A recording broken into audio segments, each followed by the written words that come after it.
પાકિસ્તાનની જેલમાં બંધ માછીમારોની મુક્તિ માટે રજૂઆત કરવામાં આવી। માછીમારોના પરિવારે સરકારમાં રજૂઆત કરી।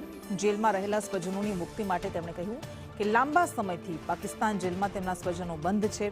આગેવાન ભરત કામડિયાએ રજૂઆત બાદ નિવેદન આપ્યું કે કોરોના વખતે માછીમારો પકડાયા હતા। 532માંથી પાકિસ્તાનની જેલમાં કેટલાક માછીમારો છોડવામાં આવ્યા હતા, પણ કેટલાક છેલ્લા 6 વર્ષથી હજુ પણ જેલમાં બંધ છે।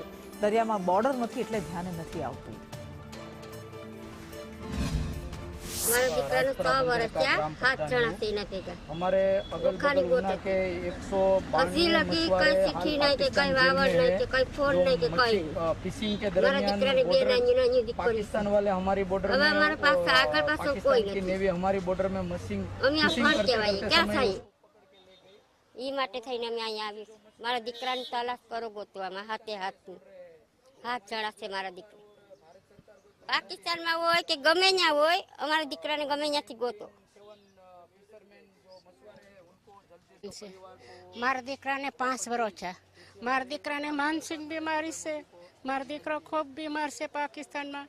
5 વર્ષ છે પણ મારા દીકરાને કાંઈ એસી હોતા આવતો નથી, કાંઈ કાગળ નથી, કાંઈ પથ્થર નથી ને તમે છોડાવો બધાય ભાઈઓ ભાઈને મોટા ભાઈઓ।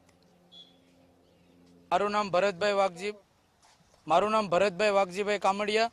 હું ગીર સોમનાથ જિલ્લાના ઉના તાલુકાના ગામમાં સૈયદ રાજપરા ગામે હાલમાં સરપંચ તરીકે છું અને અમારે જલકન્યા મત્સ્ય ઉદ્યોગ સેવા સહકારી મંડળીના અંતર્ગત જે પાકિસ્તાનની અંદર આપણા કોરોના વખતે જે માછીમારો પકડાયા હતા, ટોટલ માછીમારો 572 હતા, પણ સરકારશ્રીએ ધીરે ધીરે કરી અને છોડાવતા અત્યારે 197 જણા છે। ટોટલ 192 જણા હતા, પણ 2025ની અંદર 11/8 એટલે 1 મહિના પહેલા એક બોટ પકડાણી